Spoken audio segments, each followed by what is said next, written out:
Okay, good morning. Our lesson 7 for finals is about the health problems most common in school-age children. Wherein, pag sinabi natin school-age children, ito yung mga 6 to 12 years old. So first one, we will be discussing about the diabetes mellitus. Okay? DM or the diabetes mellitus is a chronic metabolic disorder that results from either a partial or complete deficiency in the insulin. For the type 1 diabetes mellitus, it is characterized by pancreatic beta cells destruction leading to absolute insulin deficiency. Wherein, for the type 2 diabetes mellitus, it is usually results from insulin resistance. For this insulin resistance, when the cells in your muscles, fat, and liver don't respond well to insulin and can easily take up glucose from your blood. And as a result, your pancreas make more insulin to help the glucose enter your cells. And for the type 1 DM, which is also known as the insulin requiring diabetes mellitus, it is the most common endocrine disorder or disease of childhood. For the long-term complications, there is a nephropathy, wherein there is a deterioration of kidney functions, retinopathy, disease of the retina, wherein kapag sinabi nating retina, this is the layer at the back of the eye, and it converts the lights that enters into the eyes into a electrical signals. And also, another complication is the neuropathy, wherein it is the damage to peripheral nerves, and signs may include prickling, burning, and numb sensation. For also altered thyroid functioning is frequently noted in children with diabetes. For the etiology, type 1 diabetes mellitus is an autoimmune disease wherein pag sinabi nating autoimmune disease, this is a conditions in which your immune system mistakenly damages the healthy cells in your body. And this develops when a genetically predisposed child is exposed to a precipitating factor such as a viral infection. For the pathophysiology, insulin is needed to support carbohydrates, protein, and fat metabolism, primarily facilitate the entry of these substances into cells. And then the destruction of 80 to 90% of the pancreatic beta cells. These pancreatic beta cells, this is an endocrine cells that synthesize, store, and release insulin. And it results in a clinically significant drop in insulin secretion. And this loss of insulin, the major anabolic hormone, leads to catabolic state characterized by decreased glucose use, increased glucose production, and the inability to store the glycogen, eventually resulting in hyperglycemia. Wherein for this one, sa pag sinabi nating anabolic hormone, this is building up. Kapag catabolic naman, this is breaking down or release of energy. Sa ano kasi natin, kapag 'di ba sabi natin 'pag kumain kasi tayo ng mga foods that is high in carbohydrate, okay, ang pinaka byproduct nito is glucose, which is the source of energy. And then it converts into, if not needed, okay, magko-convert siya into glycogen, which is stored form of glucose sa liver.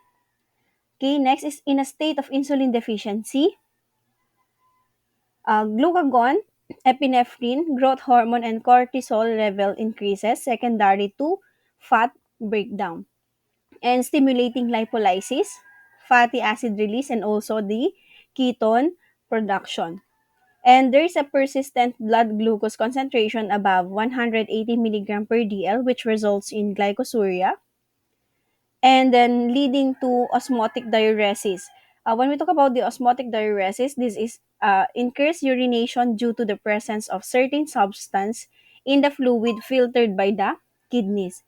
And with polyuria, ito yung sabi natin excessive urination, and also polydipsia, which is the excessive thirst. Okay? And then the excessive ketone production, which can cause diabetic ketoacidosis or the DKA. For this DKA, the blood sugar is above 250 milligram per dl. And DKA, once the body can produce insulin, bakit ba nagkakaroon ng DKA? Once our body can produce insulin, okay, without enough insulin, the body begins to break down fat as fuels, wherein this causes a buildup of acids in the bloodstream, which is called the ketones. And then if it is left untreated, this buildup can lead to diabetes, ketoacidosis, or what we call the DKA. And this is also an acute, life-threatening condition characterized by marked hyperglycemia, yung sabi nga natin, above 250 milligram per DL blood sugar. And also metabolic acidosis, dehydration, and altered level of consciousness ranging from lethargy to coma. That is the pathophysiology of the diabetes. And then for the assessment findings, for the clinical manifestation, we have the classic signs, which is the polydipsia, which is the excessive thirst, polyuria, a urine output of more than 3 liters per day, and then this is also a urinary frequency, excessive urination. Polyphagia naman, excessive eating or increase in appetite. And then the fatigue is extremely tired, yung feeling na the feeling nila na pagod sila. Okay? And also, for the other symptoms, which is the weight loss. For the weight loss, due to the burning of fat and muscles for the use of energy. And then, for the dry skin naman, too much sugar in the blood causes the body to pull fluid from its cells so that it can produce enough urine to remove excess sugar that can lead to dry skin. For the blurred vision, due to the swelling of the eye lenses, kaya nagkakaroon ng blurred vision na symptom. For the signs of the DKA, DKA natin or the diabetic ketoacidosis, there is a hyperglycemia which is increase in blood sugar. Acidosis naman, high amount of ketones cause blood to become acidic, which is low blood pH. And for the glycosuria, there is a glucose in the urine. Ketonuria, there is a ketones in the urine. For the early signs of hypoglycemia naman, there is a feeling of trembling or tremors, okay, tachycardia, sweating, anxiety, hunger, pallor, and headache. And for the late signs naman, we have the loss of coordination or uncoordinated movement, personality and mood changes. There is also a presence of slurred speech, sleepiness, nightmares, decreasing level of consciousness, and also seizure activity. Then idagdag ko lang dun sa ating classic signs para mas maintindihan kung bakit nagkakaroon ng polydipsia, polyuria, polyphagia, okay? Wherein if there is an increase in blood glucose level, okay, the kidney produce more urine to remove extra glucose in the body. Yun yung nagkakaroon tayo ng polyuria. Okay, because of body is losing fluids, your brain tells you to drink more in order to replace them. This leads to the feeling of intense thirst, kaya nagkakaroon ng polydipsia, excessive thirst. And then, due to the increased blood glucose level, glucose can enter cells to be used for energy. You'll begin to feel very hungry. Masasabihin ng katawan sa'yo na kailangan mo nang kumain kasi nanghihina na yung katawan mo wherein hindi naman siya pumapasok due to the insufficient or lack of insulin. So, doon nangyayari ang polyphagia, yung kain siya ng kain because of the feeling of hunger. So, that is for the classifications, clinical manifestations, for our diabetes mellitus. For the laboratory naman and then diagnostic study, we have the fasting blood sugar or the FBS. Okay, for this FBS will reveal a level of above 120 milligram per DL accompanied by a random blood glucose level above 200 milligram per DL. And another one is the OGTT or the oral glucose tolerance test. Will reveal the blood glucose level of 200 milligram per DL or higher in a 2-hour sample. For the nursing management, assess the child daily for signs of hypoglycemia, okay, hyperglycemia, and then complications. Provide care during an acute phase, such as the DKA. We should assess the neurologic status, okay? and then help prevent hypotension and then convulsions. We should also monitor electrolytes and cardiac status for signs of hypokalemia, wherein decrease ang potassium level niya sa blood, which is, ang potassium kasi, it helps muscles to contract and support normal blood pressure. And also, promote adequate fluid volume.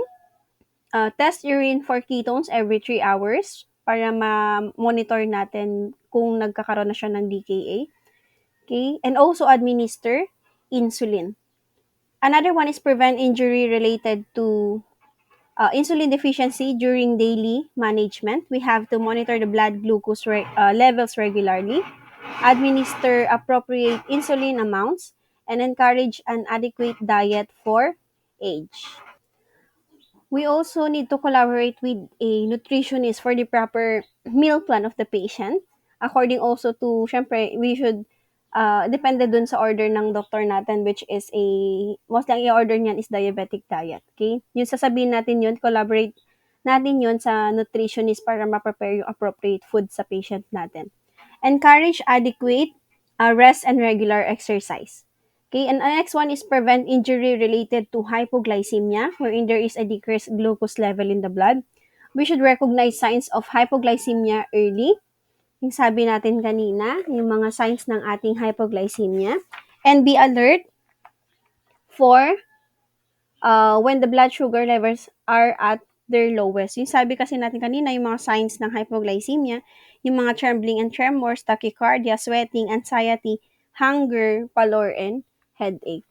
And also offer a readily absorbed carbohydrate such as orange juice para hindi sobrang bumaba ang blood sugar to alleviate early symptoms, and also administer glucagon to the unconscious child. Okay, for this glucagon, it increases the blood sugar levels. Kaya mas mabilis. Ibigay yun, syempre depende sa order ng doctor. If it is ordered to them, then we should give it immediately. Okay, provide child and family teaching. Refer the family to an organization that can assist the family in coping with diabetes, and also promote a sense of self-esteem in the child. So that's all for the diabetic diabetes mellitus. Another one is the rheumatic fever or the RF. For this one, RF is a systemic inflammatory disease that occurs as a result of naturally acquired immunity to group A beta hemolytic streptococcal infection. There is a cardiac involvement in about 50% of cases. It is also the most common cause of acquired heart disease in children worldwide. Rheumatic fever usually occurs in children between 5 to 15 years of age, with a peak incidence of 8 years of age.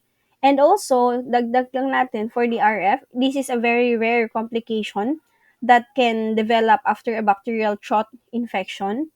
It can cause a painful joints and also mga heart problems. For our etiology, the onset of the rheumatic fever usually occurs 2 to 6 weeks of after an untreated upper respiratory infection with a group A beta hemolytic streptococci. It is also believed that a genetic susceptibility, kapag sinabi susceptibility, there's an increased chance to rheumatic fever is associated with a state of immune hyperactivity to the streptococcal antigens. Okay, another one, etiology, exact etiology is still unknown. For the pathophysiology, the child becomes infected with a group A beta hemolytic streptococcal bacteria. The antibodies formed against this bacteria begin to attack the connective tissue of the body, producing inflammation, and which affects the heart, joints, central nervous system, and also the subcutaneous tissue.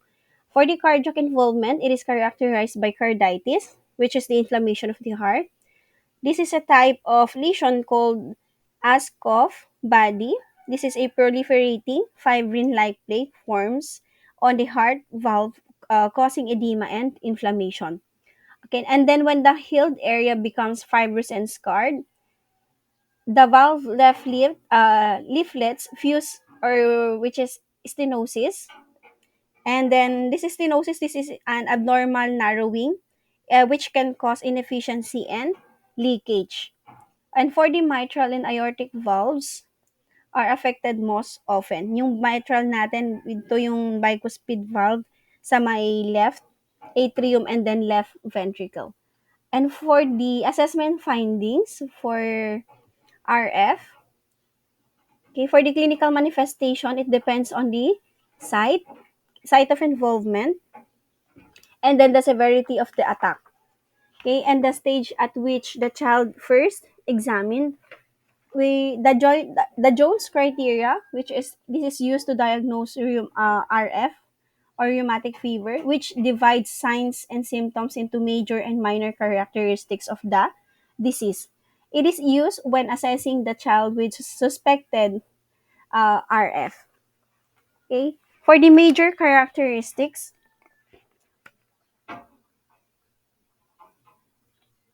carditis, which is inflammation of the heart, tachycardia, cardiomegaly, di ba sabi pag cardiomegaly, enlargement of the heart. There is also a murmur. The blood is flowing abnormally across the heart valves, kaya nagkakaroon ng murmur. Muffled heart sound. This results when the fluid or tissue act as a barrier between the heart and then the stethoscope.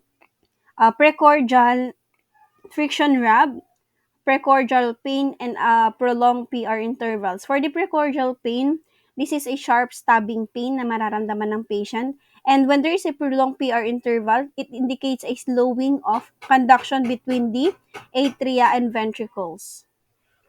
Carditis can lead to chronic or congestive heart failure, wherein the heart doesn't pump enough blood. And also, there is a pericardial friction rubs. This is a grating sound na maririnig. And also, cardiomegaly. And also, an aortic or the mitral valve regurgitation. Wherein ito sa may left side na ririnig natin din to. This is left side sa valve and then do not close properly. And then, for the, this is also the most serious problem, this carditis, for the rheumatic fever. And also, there's also a polyarthritis. For the polyarthritis, this is swollen, hot, painful joints, usually sa mga large joints. Polyarthritis is the most common presenting symptoms and it occurs in about 75% of all the cases of the rheumatic fever. Okay, sa polyarthritis natin, there is a 5 or more joints are affected with a joint pain. Next is the chorea. This is a movement disorder. This is a sudden, aimless, irregular movement of the extremities, involuntary facial grimaces, speech disturbances, and also emotional lability, which is this is a rapid, often exaggerated changes in mood where strong emotions or feelings occur. Another one is the muscle weakness, and then also the movements and increase with stress and decrease with rest. It occurs in about 10% of all the cases. Another one is the erythema marginatum. For this one, this is a clear-centered, transitory, non-pruritic macules. Okay, hindi siya makati. Pag sabing macules, this is a small patch of skin, altered in color, but it is not elevated, which with defined borders. They are also noted mostly on the trunk and proximal extremities. This occurs in about 5% of all the cases. Another manifestation is subcutaneous nodules. Pag sinabi kasi natin nodules, there is a growth of abnormal tissue. These are non-tender lesions that may persist, then resolve. They are located over the bony prominences. This is a rarely occur in rheumatic fever. Another one is the minor characteristic, which is fever, arthralgia, which is a pain in the joints, and specific laboratory findings. For the laboratory and then the diagnostic study findings, laboratory findings consist with the Jones criteria. Di ba yung sabi natin sa Jones criteria, this is to diagnose rheumatic fever. And then, The erythrocyte sedimentation rate or the ESR is elevated. Pag elevated kasi ang ESR, there is a higher level of inflammation. For the C-reaction protein or the CRP is elevated. Once elevated, if there is an inflammation also. For the acute phase reactants, inflammation, this is an inflammation markers. Another one is the CBC, complete blood count, will reveal transient anemia and also elevated in white blood cells. Throat culture findings may be positive for streptococcal infection. Chest radiograph studies may disclose cardiac enlargement, which is the cardiomegaly. And then sa ECG, it may reveal a prolonged PR interval. Di ba yung sabi kanina, kapag ka-prolonged PR interval, it indicates a slowing of conduction between the atria and then the ventricles. For the nursing management, we should assess and monitor the cardiac, joints, and skin, and also the neurologic status of the patient. Promote compliance with bed rest and activity restrictions, and promote rest by organizing nursing care to allow for adequate rest periods. We should also alleviate discomfort of fever and the arthralgia. Yung sa arthralgia, yun yung pain in the joints ng mga patient with RF. And also prevent skin breakdown. And next is promote adequate nutrition, promote optimal growth and development, provide child and family teaching, and also topics to include, which is the disease and treatment.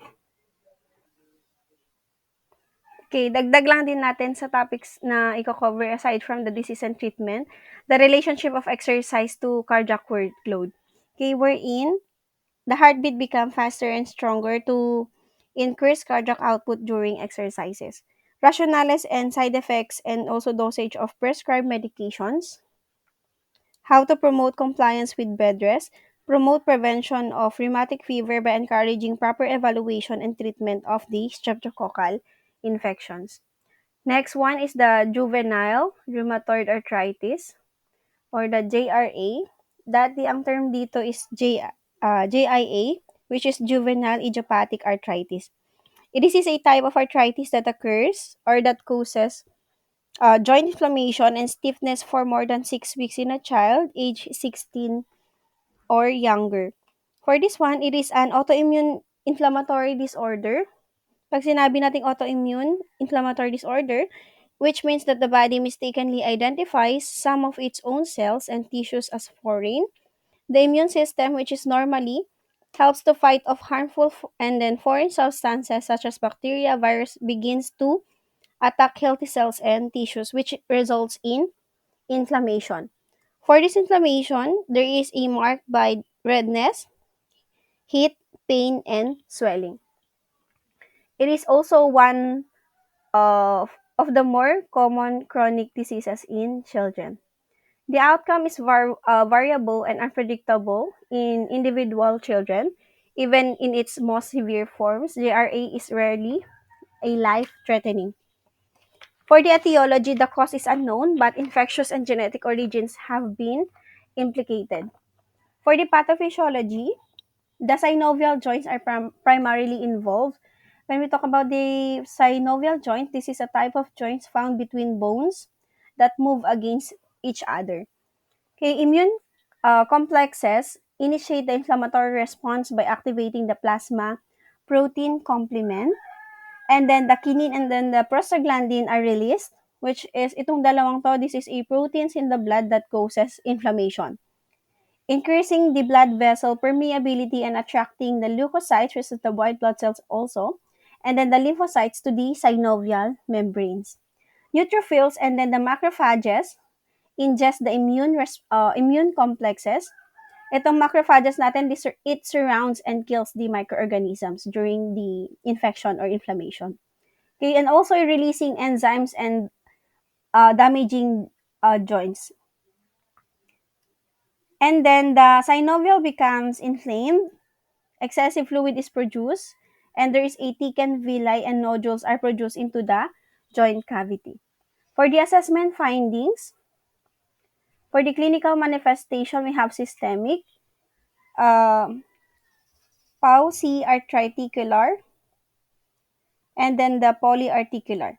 For the systemic one, systemic it affects much of the body. Okay, this is any joint can be involved. Extra-articular manifestations include fever, malaise, which is the general feeling of discomfort or illness, myalgia, which is the muscular pain, rash, pleuritis, this is the inflammation of the membranes that surround the lungs and line the chest cavity, which is the pleura. And also pericarditis, this is the swelling and irritation of the skin. Pericarditis is this is a swelling and irritation of the thin sac-like tissue surrounding the heart, which is the pericardium. Adenomegaly, which is the enlargement of a gland, especially those at the neck. And then the hepatosplenomegaly, which is the liver and the spleen are enlarged. And then for the palsy articular, the joint involvement is usually confined to the lower extremities. Extra articular manifestations include iridocyclitis, sacroiliitis, sacroiliitis, and then eventually ankylosing spondylitis. I-discuss natin yung definition niya mamaya dito. And then for the palsy articular, this is the most common type of JRA. Four or fewer joints are involved. It usually affected the large joints like the knees. For the iridocyclitis, this is inflammation of the iris. Okay? Yung iris natin, this is the colored part of the eye, and the ciliary body, which is the muscles and tissues involving in the focusing the eye. Inflammation of the iris alone is called the anterior uveitis or the iritis. Okay. For the sacroiliitis, this is inflammation of one or both of your sacroiliac joints. This is situated where your lower spine and pelvic connects. Sacroiliitis can then cause pain in your buttocks or lower back and can extend down one or both legs, and it can prolong standing or stair climbing can worsen the pain. Ankylosing spondylitis. This is a rare type of arthritis that causes pain and stiffness in your spine. This lifelong condition, also known as the Beck-Terue disease, usually starts in your lower back. It can spread up to your neck or damage joints in other parts of your body. For the polyarticular, any joints can involve. Smaller joints are usually affected. And then for this one, 5 or more joints are involved. Systemic symptoms are mild and may include low-grade fever, fatigue, and then slow growth. And for the laboratory and diagnostic study findings, systemic, the CBC will reveal leukocytosis, wherein there is an increase in the number of the white blood cells in the blood, especially during an infection. And also anemia. There is a decrease in RBC. For the ESR, will be elevated erythrocyte sedimentation rate, where there is a higher level of inflammation kapag ka-increase ang ESR. CRP naman, or the C-reaction protein, will be elevated. Once elevated, there is a severe infection or inflammation also. And for DRF, rheumatoid factor is negative. ANA, or the anti-nuclear antibody, is negative. This test if there is an autoimmune disease, itong ANA. For the palsy articular, CBC will reveal mild leukocytosis. ESR will be elevated. Kapag ganyan is yung there's a severe infection or inflammation also. ANA may be positive, okay, autoimmune disease. This because of the mistakenly attack of to the normal cells.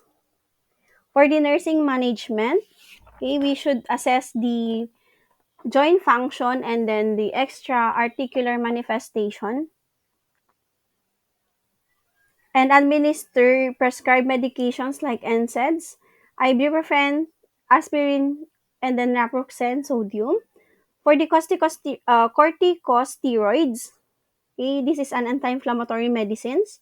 neither cure nor prevent long-term complications, and they have numerous side effects. Their use is limited to rare, life-threatening complications, examples to profound anemia and vasculitis. And then next is the immunosuppressive agents. This is agent that decrease the body's immune responses, are reserved for children who do not respond to the conventional therapy. Another management is to relieve the pain. This we should provide heat or the warm soak and tub baths to the painful joints, and also avoid over-excising the joints. Use a non-pharmacologic pain relief measures like yung heat and cold compress, and then use of preventive schedule of medication administration. Another nursing management is promote adequate joint function, which is the physiotherapy and then the occupational therapy. Promote self-care with the use of assistive devices. Teach the splint application also. And then encourage activities with family and peers. Assist also the family in meeting the child needs. So that's all for the next topic natin.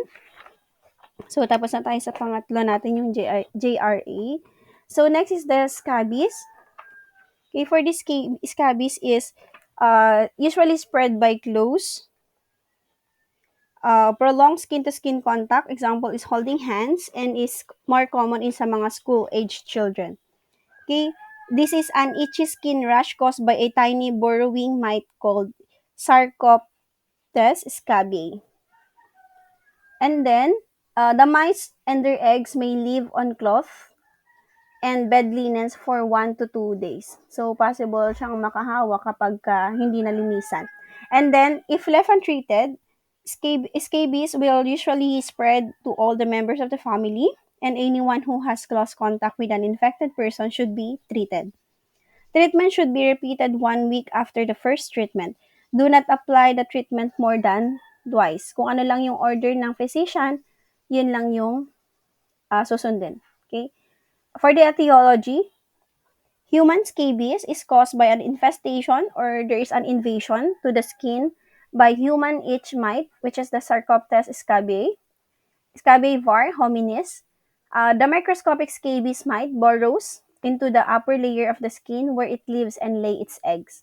Okay, for the diagnostic findings, the diagnosis of scabies can often be made clinically in patients with pruritic rash, and characteristic linear burrow.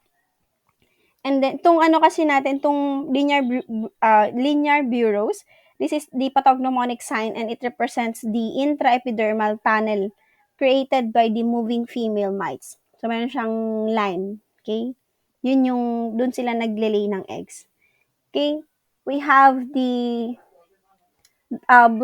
burrowing test, wherein a burrow can be located by rubbing a washable felt tip marker across the suspected site and removing the ink with an alcohol wipe. When the burrow is present, the ink penetrates the stratum corneum, which is the outermost layer of the epidermis, and delineates the site. This technique is particularly useful in children and in individuals with very few burrows. Next one is the tetracycline. The topical tetracycline solution is an alternative to burrowing test. After application and removal of the excess tetracycline solution with alcohol, so pag nailagay na pupunasan na siya, the burrow is examined under a wood light. The remaining tetracycline within the burrow fluoresces a greenish color. So pagka natapatan siya dun sa light, the wood light, ang makikita is yung green. Yun yung mark ng tetracycline. Kapag may mark siya na straight, andun yung mga scabies, nagbahay sila doon, nagkaroon ng bureau line. Okay, linear bureaus. And then, this method is preferred because tetracycline is a colorless solution and large areas of the skin can be examined. Okay, another one is the skin scraping. The definitive testing relies on the identification of mites or their eggs, eggshells fragments, or the skybala. This best undertaken by placing a drop of mineral oil directly over the burrow on the skin and then superficially scrape longitudinally and laterally across the skin with a scalpel blade. The next one is the adhesive tape test. Strips of tape are applied to areas suspected by of being bureaus and then rapidly pulled off. These are then applied to microscope slides and examined. The adhesive tape is easily to perform and had high positive and negative predictive values, making it a good screening test for scabies. Okay, for the signs and symptoms, we have the skin rash. This is the most common symptoms of the scabies. Itching and then a rash, skin rash are caused by sensitization. This is a type of allergic reaction to the proteins and feces of the parasite. And then next one is pruritus. Okay, yun yung intense itching ng pangangati, especially at night. It is the earliest and the most common symptom of the scabies. Ito yung sa scabies. Yan. Skin rash composed of small red bumps and blisters that are itchy. Okay, next symptom, signs and symptoms, the scabies rash. Yun may picture natin. This is a pimple-like, popular itchy, which is pruritic. Scabies rash is also known. Burrows in the skin. Tiny burrows sometimes are seen on the skin. These are caused by the female scabies mite tunneling just beneath the surface of the skin. These burrows appear as tiny rays and crook, which is serpiginous. And then pag sinabi natin serpiginous, this is a creeping from one place to another. Okay, grayish-white or the skin-colored lines on the skin surface, burrows are a pathognomonic sign and represents the intraepidermal tunnel created by the moving female mites. So, yun yung pathognomonic sign na malalaman mong scabies yun. Okay? Next one is the mode of transmission. We have the direct, prolonged skin-to-skin contact with a person who has the scabies. Scabies can spread rapidly under the crowded conditions where close body contact is very frequent. So, pwedeng pumasa-pasa yan. Pharmacologic management. The mainstay of scabies treatment is the application of the topical scabicidal agent with repeated application in 7 days. We have the antiparasitic agent. Treatment options include either topical or oral medications. Topical options include permethrin cream, which is the drug of choice, lindane, benzyl benzoate, crotamiton lotion and cream, sulfur, topical ivermectin, tea, tea tree oil, or the oil of the leaves of Lipia multiflora moldenki, a shrub found growing in West African savanna. Oral options also include the ivermectin, although it has been approved by the U.S. Food and Drug Administration or the FDA for the treatment of scabies. For the topical antibiotics, these agents are used to treat secondarily infected lesions. And then topical corticosteroids, these agents may be applied to help control the intense pruritic or the pruritus caused by the scabies. Ito kasi is the severe itchiness sa skin, yung pruritus. For the nursing assessment, we have to know the history and also do the physical exam. For the history, patient history can be reliably suggest the presence of scabies, lesion, distribution, and intractable pruritus that is worse at night, as well as scabies symptoms in close contact, including the multiple family members, and also should immediately rank scabies at the top of the clinical differentiate diagnosis. For the physical exam, clinical findings include primary and secondary lesions, wherein when we talk about the primary, this is our first manifestations of the infestation or the invasion, and typically include small papules, vesicles, and burrows. Secondary lesions are the result of rubbing and scratching, and they may be the only clinical manifestations of the disease. So that's the difference between the primary lesion and secondary lesion. For the nursing diagnosis, there is a risk of infection related to the tissue damage and also impaired skin integrity related to the edema, acute pain related to the injury to the biological agents, and then disturbed sleep pattern related to the itchiness, yung pruritic, and pain of the lesions. For the nursing care plan, Planning and goals. The patient remains free of infection as evidenced by normal vital signs and absence of signs and symptoms of infection. Another goal natin is patient and family demonstrate understanding to plan to heal tissues and prevent injury. Patient and family describe measures to protect and heal the tissue, including wound care. Another goal natin is patient describe satisfactory pain control at a level less than 3 to 4 on a rating scale of 0 to 10. Okay, another one is the nursing interventions. We should prevent the infection, restore skin integrity, and also relieve pain. Kasi yun naman yung pinaka-problem for the scabies. Okay, for the prevention of infection, wash hand and teach the patient and significant others to wash hands before contact with patient and between the procedures with the patient. Encourage also fluid intake of a 2,000 to 3,000 ml of water per day unless contraindicated. For example, unless contraindicated na uminom ng madami, for example, yung mga patient na hirap huminga, para hindi sila magka-fluid overload, and then yung mga patient with a problem sa kidney, sa urination nila. Okay? Teach the patient, family, and caregivers the purpose and the proper technique for maintaining the isolation para hindi makahawa. If infection occurs, teach the patient to take antibiotic as prescribed. Kaya hindi niya pwedeng putulin or hindi siya pwedeng mag-skip na antibiotic. Instruct patient to take the full course of antibiotic even symptoms improve or disappear. For example, ang pag-intake niya is within 7 days. Nawala na yung symptom, hindi na nangangati within 5 days, so stop ko na. No. Okay, we should encourage them to take the full course of the antibiotic. Kung ilang day ang order, kompletuhin yung days ng treatment ng antibiotic. Okay, next one is the restore skin integrity. Monitor status of the skin around the wound.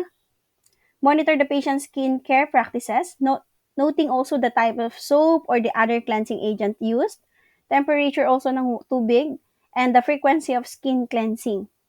Tell the patient to avoid rubbing and scratching, provide gloves or the clip of the nails if necessary, and instruct the patient, significant others, and family in the proper care of the wound, including the hand washing. Also, wound cleansing, dressing changes, and application of topical medications to restore the skin integrity. Okay, next one is to relieve the pain. We should acknowledge reports of pain immediately kasi sila lang naman ang nakakaramdam ng pain. Provide rest periods to promote relief, sleep, and relaxation. Provide analgesic as ordered, evaluating the effectiveness and inspecting for any signs and symptoms of adverse effect, and also determine the appropriate pain relief method. So that is some nursing interventions. We have also evaluation. Nursing goals are met for the patient with scabies as evidenced by patient remained free from infection as evidenced by normal vital signs and absence of signs and symptoms of infection. Patient and folks demonstrated an understanding of plan to heal the tissue and prevent injury. Patient and folks described the measures to protect and heal the tissue, including the wound care. And another one is patient described the satisfactory pain control at a level less than 3 to 4 on a rating scale of 0 to 10. So, yun yung dapat expected evaluation natin kasi yun yung goal natin sa patient with scabies. Another one is the pediculosis. For the pediculosis, this is the infestation of lice or there is state of being invaded by a large number of lice. Okay? Yung kuto. For this one, it is the common childhood condition that can be passed among friends and family, lalo kapag magkakatabihan, nagsashare ng suklay. Okay, the highest prevalence of head lice infestation occurs in children between the ages of 3 and 11. Female are at high risk because they are more likely to share combs, yung mga suklay, brushes, and then hair accessories, according to Wader Care and Swartz 2003. Often, the parents feel a sense of shame as they do not realize how commonly children are infested. Personal hygiene is not connected to infestation. Okay, uh, the louse pierces the skin and sucks the blood. The bites can cause severe itching and can predispose the child to a secondary infection, lalo na kapag kinakamot-kamot tas nagkasugat. There are 3 kinds of lice. We have the scalp, body, and pubic area. Kapag sa scalp, it is termed as pediculosis capitis. Sa body naman, sa katawan, sa may skin natin, pediculosis corporis. Kapag pubic area, pediculosis pubis. So, pwedeng pagbahayan pa rin ng kuto. Okay? For the mode of transmission, lice are spread by close person-to-person contact. It is possible but uncommon. Okay? To get lice by sharing personal belongings such as hats or the hair brushes. And then, personal hygiene has nothing to do with getting the head lice. Okay? Yung mga pag-share lang ng mga gamit. So head lice are at their most active at night, causing irritability and difficulty sleeping for the human host. Itching of the scalp is not sufficient for diagnosis of active infestation. Evidence suggests that itching may not develop for several weeks or months after the initial infestation and may persist for days or weeks after successful eradication of the head lice. For the clinical signs, we have the persistent itching of the head, okay? Pangangati ng ulo, kamot ng kamot. Okay, lice or the pediculosis and their eggs, which is the nits, can infest the body in any of the afore aforementioned locations, but primarily choose areas that have longer hairs, lalong-lalo yung mga babae. In children, one is most likely to find lice on the head, and the leaf bugs tend to live near the nape, sa may batok, nape of the head, and behind the ears. So, yun yung mga buhok doon part. Doon most is na nag-stay. They lay their eggs at the base of the hair shaft, where they can be seen as pearlescent teardrops. For the nursing care, the nurse can instruct the patient that visual inspection of the home, including sa mga clothes and beddings. It is important, but it is often difficult to see lice because of their small sizes. Okay, for the prevention, okay, avoid head-to-head or hair-to-hair contact during play and other activities at home, sa schools, and elsewhere. Example sa mga sport activities and sa mga playground.